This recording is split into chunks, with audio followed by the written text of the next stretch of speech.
There's a place you gotta see, a land of discovery, Mystery Island. Come on, won't you come along? Mystery Island, a place of discovery, a place for you and me. Way out in the ocean, rising up above the sea, is a land of wonder, is a land of mystery. Mystery Island, hoo-ha, Mystery Island, hoo. So much to discover, so much for us to see. God's truth never failing, all the way through history.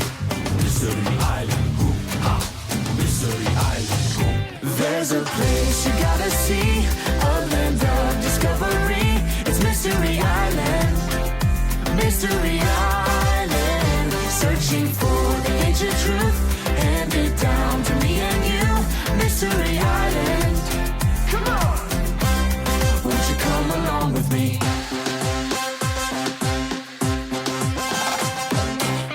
On a search to the island, for the clues hidden all around. Our God is a treasure, just waiting to be found. Mystery Island, hoo-ha, Mystery Island, hoo. Mystery Island, hoo-ha, Mystery Island. There's a place you gotta see, a land of discovery. It's Mystery Island, Mystery Island. Searching for the ancient truth, hand it down to me and you. Mystery Island, come on, won't you come along with me? Mystery Island, it's a place for you and me. Ready for discovery? The deeper you dig, the more you will find. Cause that's how it works on Mystery Island. The path is narrow, so stay on track. But the treasure is yours if you follow the map. God is faithful, God is strong. I can sing of his love all the day long. God is powerful, holy and true. I'm ready for mystery, how about There's a you? place you gotta see, a land of discovery. It's Mystery Island, It's Mystery Island. Mystery Island. Searching for the ancient truth, hand it down to me and you. Mystery Island, It's Mystery Island. Mystery It's a Island. place for you and me. There's a place you gotta see, a land of discovery. It's Mystery Island, It's Mystery Island. Mystery Island. Searching for the ancient truth. It's a place of discovery. It's a place for you and me. Won't you come along with me? Won't you come along with me? Mystery Island, hoo-ha, Mystery Island, hoo. Mystery Island, hoo-ha, Mystery Island, hoo. Aloha, friends. Welcome to Mystery Island. We are so glad that you are here. We're going to get started with learning about the one true God this week. And the first thing we're going to do is play a little game with Mr. Wheeler in the hot seat. It's called First Word. Are you ready? I think so. All right. So I'm going to say a word, and you're just going to shout out the first thing that comes to your mind, the very first thing. Okay. All right. Tropical. Island. Lizard. Lizardly, my friend Lizardly. Sun. Sunshine. Sand. Sandy beach. Pirate. Pirate treasure. Ocean. Ocean sailing. Yeah, good. Good job. Thank you. All right. So the next word that I have for you, I just want you to tuck your answer right inside your brain. Don't shout it out. When I say the word God, what is the first thing that you think of? Don't shout it out. Just think about it in your head. Do you know that lots of different people have lots of different ideas about who God is and what he does? Some people call God the big man upstairs, and they think he's kind of like a buddy. Some people think that God is like the cyber cop, and he's just waiting for you to make a mistake so he can zap you with lightning. And some people think he's like a genie, and he's just hanging out, waiting to grant you all of your wishes. But those things are not true about God. There is one true God, and he never changes. We read about him in the Bible, and the Bible tells us everything that is true about God. This week, when we're together at SummerBlast Off, we are going to be discovering who the one true God is. And today, we have a special visitor with us right from the Bible. His name is Paul. And what he's going to tell us today, you can find in the book of Acts, chapter 17. So if you want to look it up later, you can. Please join us in welcoming Paul. Oh, hold on. Let's not get ahead of ourselves. There's going to be a quiz, so you better pay attention. The quiz is going to be for you. Yep, you. So you guys are going to have to pay attention so you can help me decide if Mr. Wheeler passes the quiz about Paul a little bit later. All right, once again, join me in welcoming Paul. Grace and peace to you. My name is Paul. I am a servant of the Lord, and I have been traveling around, starting churches and telling everyone about our amazing God and what he has done for us. As I traveled, I came into a city called Athens, and when I arrived there, I decided to walk around the city a little bit. But I started to get upset as I did because everywhere I looked, I saw idols. Do you know what an idol is? An idol is a statue or an image of a false god, a pretend god. And the Greeks, they have many of these idols, and sadly, they worship these instead of the one true God. Let me tell you about a couple of their false gods. There's Zeus, who is said to be the king of the gods, and his symbol is a lightning bolt because he throws them down on the earth in anger. He is said to be the most powerful of all the Greek gods. Another one called Kronos hurt his father and even swallowed his own children to prevent them from becoming too powerful and taking his throne. Then there's the goddess Nike, who is the goddess of victory. She is so desperate to win that she is willing to cheat or be unfair in order to do so. And we can't forget about Poseidon. Poseidon is said to be the god of the sea. He sinks ships, he drowns people just on a whim. You never know when he might just whip up a storm. He's said to be very moody and extremely unpredictable. These are just a few of the gods that the Greeks worship. And seeing and hearing about all these idols, it upsets me because there's only one true God. So I decided to go to the synagogue, which is like a church that Jewish people go to. And I went there to tell them about the one true God. One day, some of the scholars of Athens came to me and asked me to come up to this high spot, this rocky spot, way up high in the city, because that was where they hold their court. And they wanted me to come there because they wanted to know, what am I telling the people? So I went there and I said to them, men of Athens, I see that you are very religious. For as I have walked around, I see your many idols and even found an altar that said, to the unknown God. What you are worshiping as unknown is what I want to tell you about, because God can be known. He's not in temples. He's not a statue made of stone or gold, but he is the God. He is the maker of the world. He made it, he made us, and he wants to have a relationship with us. The awesome thing is that if we seek him, we're going to find he's not very far from us. So as I said this, how do you think they responded? Well, some of them made fun of me. Others were interested and wanted to know more. But some of them realized I was speaking the truth. There is only one true God, and they came with me right away. You know, many people think that God is a mystery, but he can be known and he wants to be known. God sent his son Jesus to live on earth as a man, to die on the cross for our sins, and then was raised from the dead so that we can have a personal relationship with him.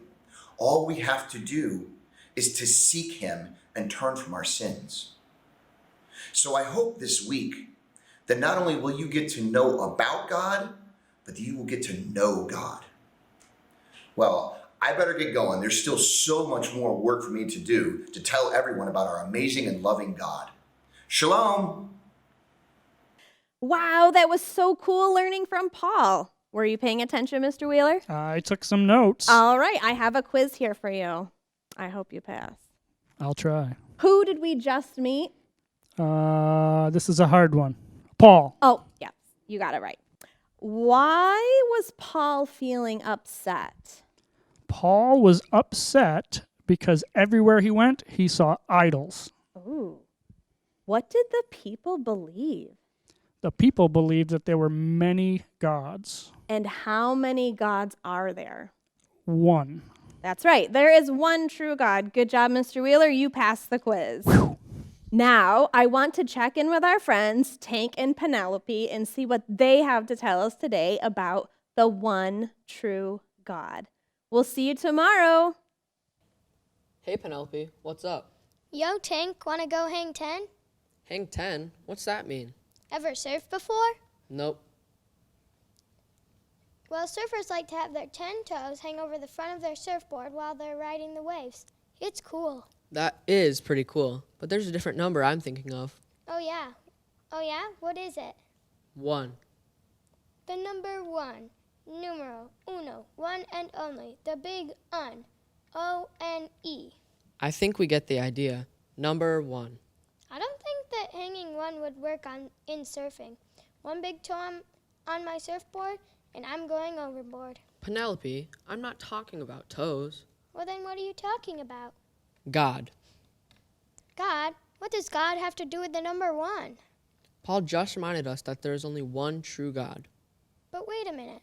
I have a friend who believes in lots of gods. There is only one true God, but people throughout time have often believed in lots of false gods.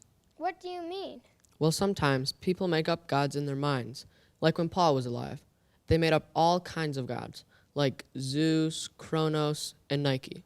Were they real gods? No, there's only one true God.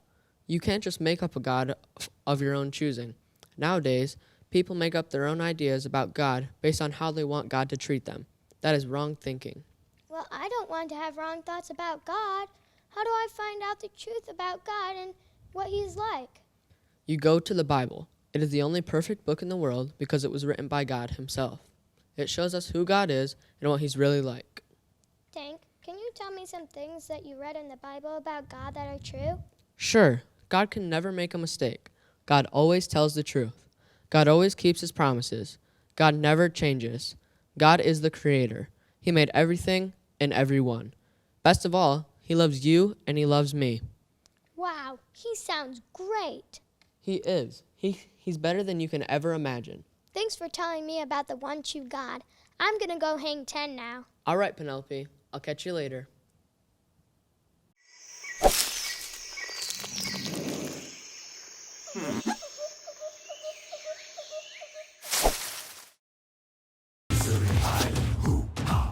Mystery Island. There's a place you gotta see, a land of discovery, Mystery Island. Come on!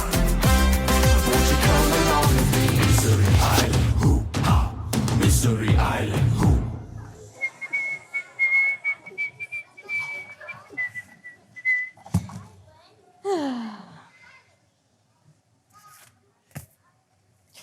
Whoa, take that and that and that and one of these. Aha, me used to say me shipmate, but ye ain't no match for Captain Long John Silver, eh? oh, sorry, I got a little carried away, with the costume and all. Well, I suppose this is Buccaneer Bay after all. So I suppose a pretend sword fight is fine, as long as no guests see and no one gets hurt. Ouch! Give me that. Sorry. It's not your fault. I shouldn't have been goofing off in the first place. Can I ask you something? Yes, of course. Okay, so this may be a dumb question, No but... nonsense. There's no such thing as a dumb question. Okay, great. So, what exactly is a buccaneer anyway? I take it back. That is a dumb question. You mean to tell me you've been at Buccaneer Bay this entire time and you don't know what a buccaneer is? Well, I've only been here one day. Really? I guess it just seems like longer than that. So what is it? A fish? No, it's not a fish. No, a bird? Ah! No, not a bird. Well, then what is it? I give up. Buccaneer is just a fancy word for pirate, that's all. Oh. So that's why we're wearing the costumes? Yes, and because Mystery Island is packed with pirate history. Oh, okay. I see the connection now. Great. Let's just hope our guests are sharper than that. Nothing. Did you finish that list then? Yes, I did. I did everything you asked me to do. I swept the sidewalks, watered the flowers, made the beds. Oh, that's great. Thank you. And I even did some things you didn't ask me to do. Really? Like what? Like cleaned up the glass vase, What glass vase? the one that I broke. Oh dear. And I pulled the weeds from the front pots. You pulled the Those were not weeds. Those were ornamental grasses. Oh, well, they sure looked like weeds. So did you do anything else then, Dylan? Yup! I unloaded the dishwasher and put away the dishes. Oh, I suppose there's no harm in that. And to save space, I stacked them all in one great big tower. It was so high!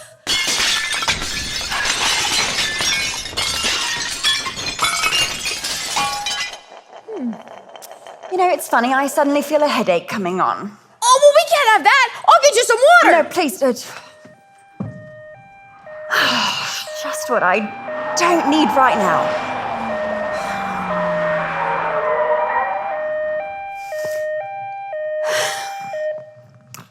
Detective. Were you aware that there was a suspicious package in your mailbox? Oh no, a submarine sandwich. Not my lunch, you nitwit. The parcel. Oh, yes, lovely. I've been expecting this. Thank you. Oh, you have you? Make a note of that.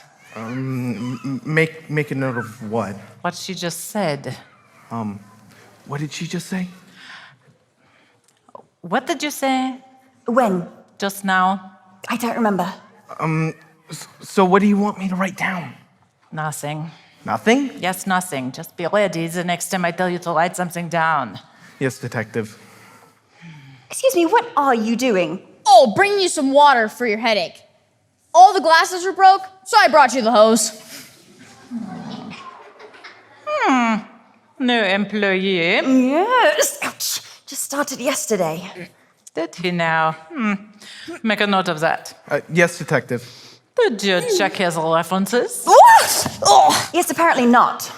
Oh, about a background check. Yes, detective, we did a background check. A thorough one? You know you cannot be too careful these days. Are you getting all of this? Yes, detective. What is your name, boy? Dylan Vale, Your Majesty. I mean, Your Excellency. I mean, Detective. Villain Dale, you say? Well, we'll see about that, won't we? But in the meantime, I need to speak with Miss Mabry privately about a very important matter. She said privately, which means you're not invited. Okay, I get the message. So, I just received the coroner's report about Mr. Richardson. Did you? What did it say? What did it say? Yes, the report. What did it say? Now, what kind of question is that? You know as well as I do that reports cannot talk. Yes, quite right, detective. What did you find out then? Oh, well, what I found out is there was no evidence of foul play. So, apparently, Mr. Richardson died of natural causes. Oh, that's great. No, sorry. No, I just mean it's great that there were no signs of foul play. You know, it's good then that he died of natural causes. Anyways, he's in a much better place now. So thank you for letting me know. I do appreciate it. It was my duty to let you know. So I did my duty and let you know. Right, yes. Well, thanks just the same. Of course. And now I must leave so that I can continue doing my duty, fighting crime. Good day. Detective, I do believe that your car is that way. Of course. I knew that. I was just detecting. Oh, I've got to put this.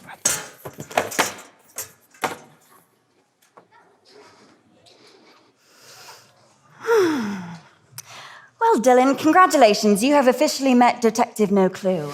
I'm not sure I like her. Oh, don't worry. She's harmless. So, what's that you got there? Oh, a book? That's not very exciting. Well, says who? Don't you know reading has many benefits? Like what? Well, let's see then. It helps your concentration. It improves your memory, makes you smarter. Just think of it as an exercise for your brain. Oh, okay. Can I go read my comic books now? Nice try. Okay, so what's your book about? It's about God's attributes. His what? His attributes.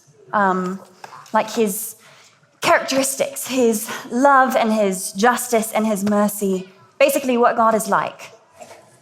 Yeah, you know, I heard a quote the other day that really got me thinking. It said, "The most important thing about you is what comes into your mind when you think about God." Oh, well, that's interesting.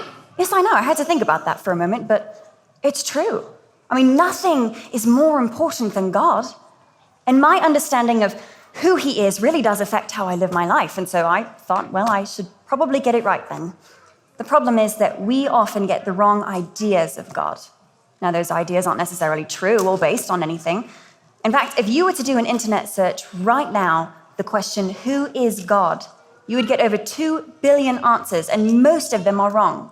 Well, then how are we supposed to know what God's really like? Well, that's easy by reading God's word, the Bible. And if you haven't read it, you're going to realize God is so much greater than we could ever possibly even imagine. And he cares so much for you, Dylan. Perfect, our guests have arrived. Oh, great. All right, now listen. There's only going to be... What am I supposed to do? Now. Just calm down, first of all, and then smile and make them feel welcome, okay? This is their first visit to Mystery Island, and I would prefer that it not be their last. Okay, so how many will there be? Just 3. Just 3? Well, yes, you see, this is a very special engagement. The season hasn't officially opened yet, so actually, this will be a great week for you to get your feet wet. Here they are. Emily and Everett Richardson, brother and sister from Ohio. Oh, cute. Look how excited they are. And so they should be. They think they've just won a vacation. Well, they're about to find out it's more than that. Much, much more. Really? Like what? Don't you worry about it. You'll find out soon enough. Wait, but I thought you said there was 3. Well, yes, there will be. Mr. Henson will arrive shortly. My dear guests, I'm your host, Miss Mabry. Welcome to Mystery Island.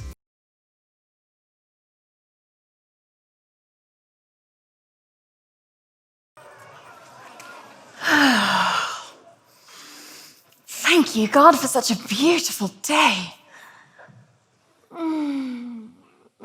Good morning. Oh, Is hello. your brother coming too? Oh, yes, he should be here in a moment. Oh, good. This is such a beautiful place. Oh, and I love the pirate theme. Yes, people do seem to enjoy it. Your costume is fantastic. Oh, well, thank you. Oh, what a unique necklace. This is my own necklace.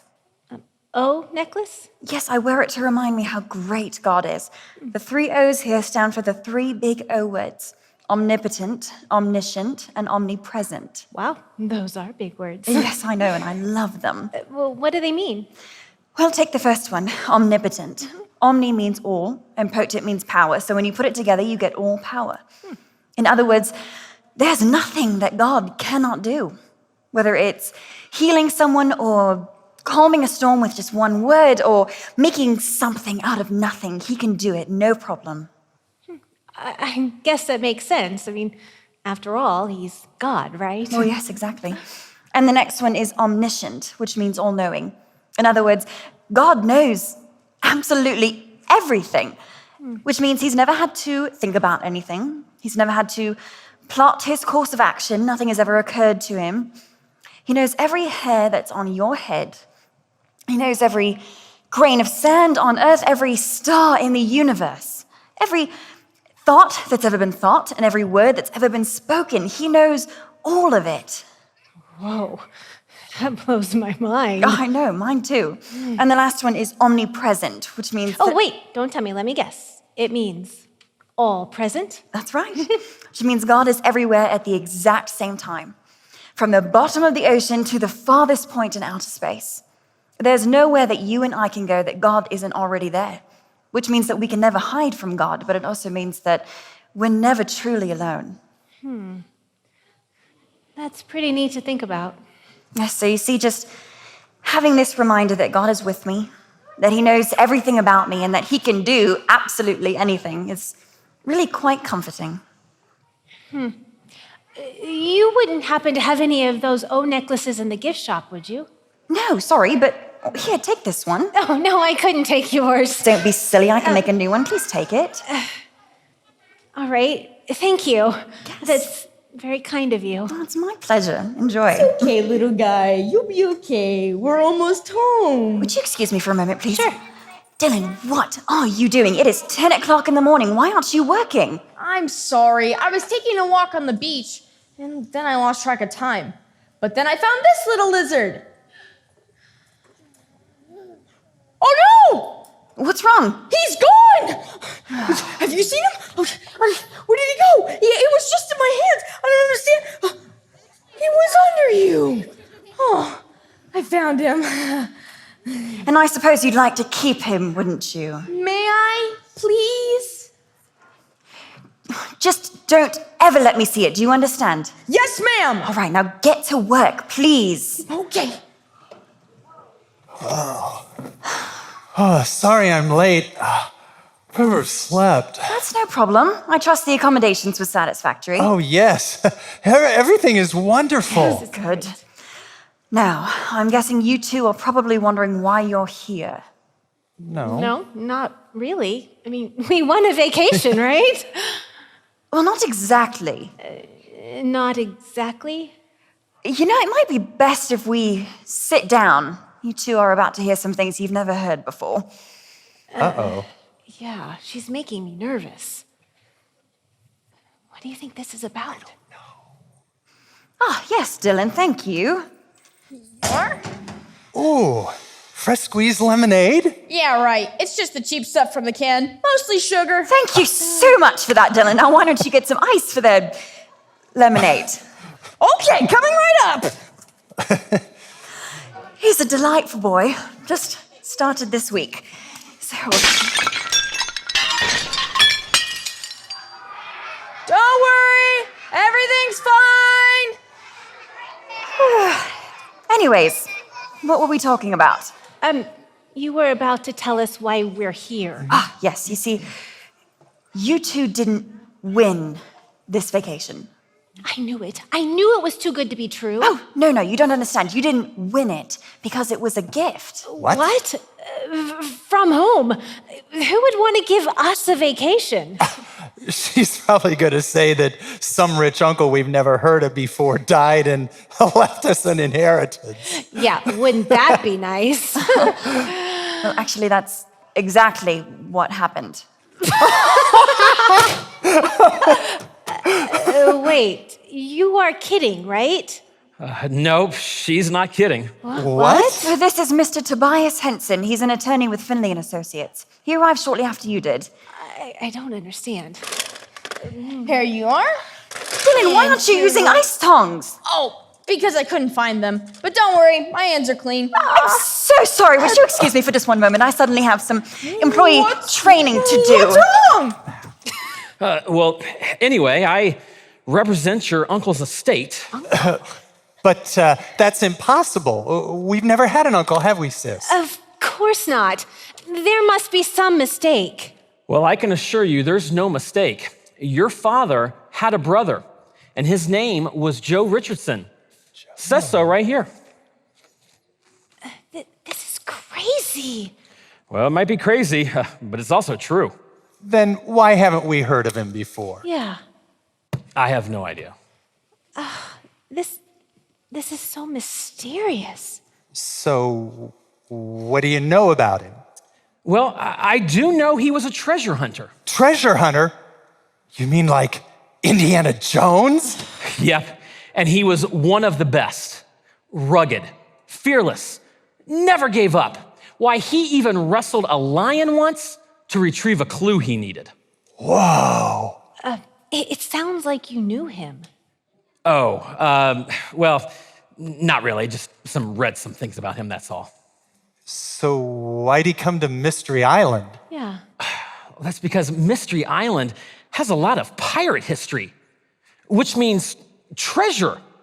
In fact, there's an old legend that says the largest pirate treasure is buried somewhere on this island. Really? That's so cool. It's the ultimate treasure. The one that all treasure hunters dream of finding. The one even Blackbeard himself searched for and couldn't find. Captain Scurvy Legs Gold. Captain Scurvy Legs Gold. Why, that sounds like something right out of an adventure book. Yep, and your uncle wanted to find it if it was the last thing he did. So did he? We don't know, but he did find something. There's no doubt about that. Have you discussed the inheritance yet? We were just getting to that. Wow, inheritance. Don't you just love the sound of that? I can't believe this is happening to us. So, when it comes to an inheritance, the will usually states what's to be given and how it's to be given. And your uncle's will is no exception. Except what? Except that there's a twist. Your uncle, being a treasure hunter, wanted your inheritance to include a treasure hunt. You're joking. No, he's quite serious. That's okay. It sounds fun to me. Of course it does. So here's how it works. There are 3 legs to the hunt. At the beginning of each leg, you'll be given a treasure map with clues and directions to find a buried artifact somewhere on the island. And then once you find that artifact, you'll bring it back here, and then we'll give you another map for the next leg. Make sense? But what happens if we don't find the artifact? Yeah. Well, then I guess you don't get an inheritance. Oh. Well, then we have to find it. So, are you ready to start then? Absolutely. Let's get this show on the road. Right. Now, I've got the first briefcase here. So I will input my combination, and Mr. Henson will input his. Cool. It's just like a spy movie. Yes. And inside should be the first treasure map. It's a treasure map, all right. Oh, sorry. Now, I'm afraid there is one stipulation. What's that? We're not permitted to help you. What? So we're on our own? Yes, I'm afraid so. Oh, thanks, Uncle Joe, for making it easy. That's okay, sis. We can do this. I know we can. We just have to figure out how to read this map. You're not giving me very much confidence. Well, that's okay. We'll figure it out as we go. Come on. Wait for me! Mystery Island. Come on. Won't you come along with me? Mystery Island, hoo-ha. Mystery Island, hoo. Mystery Island, hoo-ha. Mystery Island, hoo. Hi guys, thanks for joining me today for a fun science experience. I'm Kelly and I've got my helpers, Max and Rowan. If you'd like to try this experiment at home, you're going to need 5 to 6 clear plastic cups, water, paper towel strips, and food coloring, blue, yellow, and red. Our goal today is to try to find out what colors will form in the emptier cups. So let's find out with a quick experiment. We're going to start by filling 3 of the cups with primary colors. So let's see. Do you know what the primary colors are? Red, yellow, and blue. Good job. You must have a good art teacher. So I'll put a couple of drops of red in there. A drop of yellow in here. And a couple of drops of blue in here. You want to stir that up for me, Rowan? Yeah. Very gently.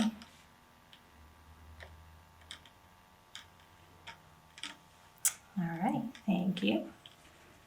Wipe off the blue. You want to stir up the red? I'll stir them. Yeah. And you want to do the yellow? Can you reach it? Yeah.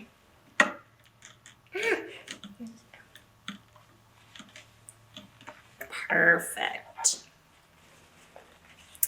Now, our goal is to make the secondary colors. Purple, green, and orange, depending on the order that you have your cups. So I'm going to take my paper towel strips. I set them down in here. Like so. Making sure that you have one end in each cup. Now, do you at home have any idea how we're going to make these secondary colors? If you're thinking that we're going to mix the primary colors, you're absolutely right. So using a process called capillary action, can you say capillary? Capillary. It's hard. Capillary action, the water is going to climb right up one side of the paper towel and then drip right down into the original cups, creating new colors. Rowan, what's your favorite color? Just tell me, what color do you like? Orange. Orange. Max, what's your favorite color? Red. Red? Mine's yellow, but sometimes it's blue and sometimes it's pink. I guess I like them all. I'm so glad that God made our world with so many beautiful colors for us to enjoy. And it's really important to remember one thing about science. God created it and designed its laws. And because God doesn't change, the laws of science don't change either. So it's so awesome to think that in a world where things are always changing, and sometimes change can be scary or hard, God never changes and he's always good. His goodness includes a world full of beautiful colors for us to enjoy. So now we just need to watch and wait as our colors change. All right, guys, let's watch and wait. The yellow's probably going by the fastest.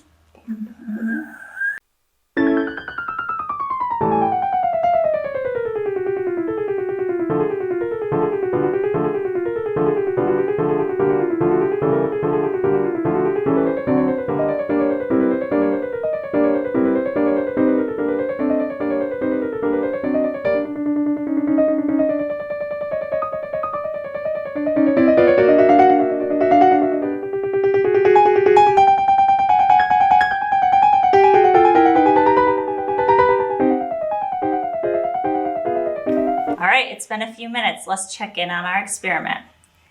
Did it work? Yeah. Did the yellow and blue form to make green? Yeah. And the yellow and red made? Orange. Orange. All the colors. Aren't you so glad God made a world full of beautiful colors for us to enjoy? Yeah. Yeah. Thanks. See you tomorrow. Mystery Island. Well, hey, everybody, my name is Pastor Dave, and it is just a great blessing to be able to join you for our online SummerBlast Off, because it's a little off this year. We love SummerBlast. It's typically the best event we do all year. Unfortunately, we couldn't be on site to do it, but this is the next best thing, and I just want to welcome you. Maybe you're an only child and you're watching this by yourself. Maybe you've got a sibling with you, or maybe you've got your friend with you. Whoever you're with, wherever you are, we're just grateful that you could be a part of SummerBlast with us, or SummerBlast Off with us. This is my son, Daniel. You want to say hi to everybody? Hi. Daniel, what grade are you in? Second. Well, I'm going to be in third. Third. Where do you go to school? Irwin Valley. Irwin Valley Lions. Can you make the sound of a lion for me? So Daniel's going to join me for this global outreach time. And again, this is one of my favorite times of SummerBlast because we get to raise money for a group of people who are experiencing some tough times.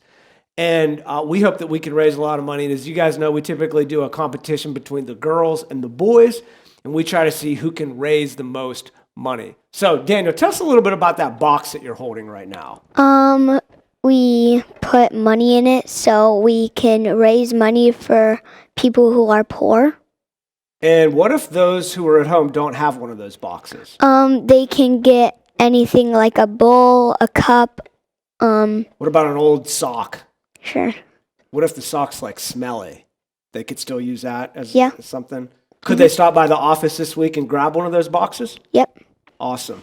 Well, let's tell them a little bit about what we're going to do for global outreach this year.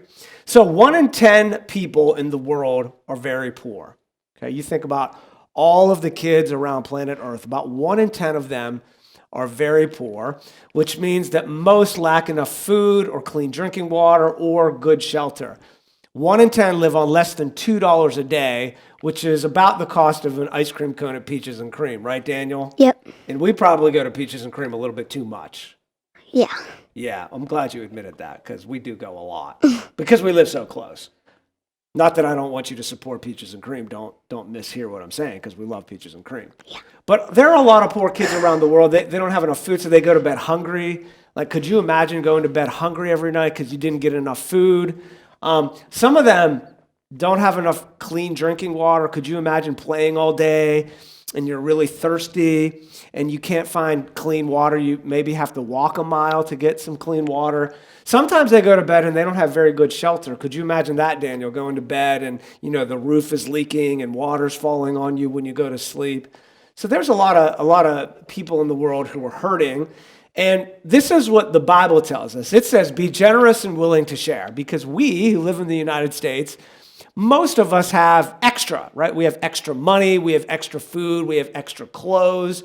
And the Bible tells us that we need to share. We need to give some of our resources to people who maybe don't have as much. And so we're gonna challenge you to give money, put it in that box so that we can support those who are poor. The organization that we're supporting this year is called the Children's Hunger Fund. And the Children's Hunger Fund provides good food and good news for all of these poor children. So not only do they give good food to them so that they can have food in their belly, but they also give them the good news of Jesus Christ. So whenever they bring the food packages to these villages, and you're going to see a video about this in just a minute, they also give them these pamphlets or these pieces of paper that might describe, is God real, or talk about the good news of Jesus Christ, because it's really important for them to have food, and it's really important for them to have the good news. Right, Daniel? Yep. So here's what they're going to do. They're going to put a quarter in the box. 1 quarter equals 1 meal to a child in need. So if you put $1 in that box, how many meals will that provide? It would provide 4 meals. 4 meals. What if you put $2? How many meals would that provide? 8. Awesome. That's some good math. That's some Irwin Valley education right there. So 1 quarter equals 1 meal. You could put a quarter in the box. Could you put pennies in the box? Dan? Yeah. Could you put dollars in the box? Yep. Could you put silver dollars? Yep. Can you put nickels in the box? Yep. So you can put as much money as you want. And then what you're going to do is you're going to drop off your treasure box on Wednesday, July 15th, out in our parking lot at Beartown Road Alliance Church, and we're going to make a drop-off event. So there's going to be people out there. We're going to be excited to see you. There's going to be music playing. There might even be some bubbles that we're going to blow on your car. We might even give you a car wash. Just kidding, we're not going to wash your car. But we're just going to have a great time. If you can't make it on Wednesday, July 15th, between 1 and 3, you can drop it off during the week at our office, or you can come Sunday, July 19th by noon. And again, we're going to make this competitive between the boys and the girls, and we're going to try to raise as much money as we possibly can to help out those poor children. So thanks for being a part of this, Daniel. We're going to show you a video now. The guy's name is Grandpa Walter, and he's going to tell us a little bit more. And today, we're going to be introduced to a young boy named Henrik. And Henrik is from Haiti, and we're going to get a little bit of an idea of who Henrik is and the type of surrounding that he lives in. And we're going to support people around the world like Henrik. So go ahead and watch this video.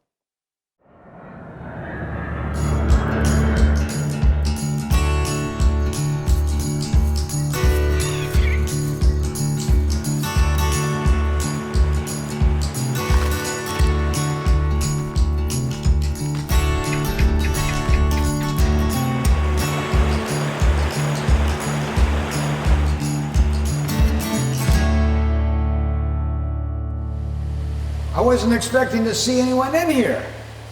My name's Walter, and I'm searching for treasure. Care to join me? I'm trying to find... What's that? You don't know what this is? Oh, this is a compass. And of course you know what a map is, right? These are two of a treasure hunter's most helpful tools. This is how I know where I am and where I need to go. Haiti is a very poor country. And sometimes natural disasters can make a bad situation even worse. I want you to picture what that might look like. So I need you to close your eyes with me. Go on. I'll wait. All the way shut. Good. Now imagine a busy city. People are going to work. Children are going to school. Then one day, an earthquake hits and everything changes. Now open your eyes. Welcome to Port-au-Prince, Haiti. Looks pretty different from what you imagined, right? Do you think it would be hard to find your way around here? Think a map might come in handy? When I visited Haiti a few years ago, I met a boy named Henrik. When he was just 8 years old, Haiti experienced a massive earthquake that would forever change his life. His family's home was destroyed, and they were forced to live in a tent in very poor conditions. Henrik's parents weren't able to find enough work. That made it hard for them to provide enough food for their family. He often went to bed hungry. When a local pastor brought a Children's Hunger Fund food pack to Henrik's tent, his family knew they would have food to eat that night. Henrik also learned about Jesus and how much he loves him. That's the greatest treasure, one that can never be lost or taken away. Isn't God great? This week you can go on your own treasure hunt and collect money for kids who don't have enough food. Kids like Henrik. This is a coin pack. Think of it as your own treasure chest that you can fill with the coins you collect this week. Just 1 quarter provides a meal for a hungry child. For children like Henrik and his family, it's easy to feel lost. But God is the one and only awe-inspiring Creator. He created us and tells us that we are precious to Him. He says so right here in the Bible. If you think about it, the Bible is like a map to all of us. It's our guide when we feel lost and don't know where to turn. When a family receives a food pack from Children's Hunger Fund, they also learn about the Bible. They hear that God loves them and that He sent His Son Jesus to save them. So start hunting for coins for your coin pack, and I'll see you tomorrow. There's a place you gotta see.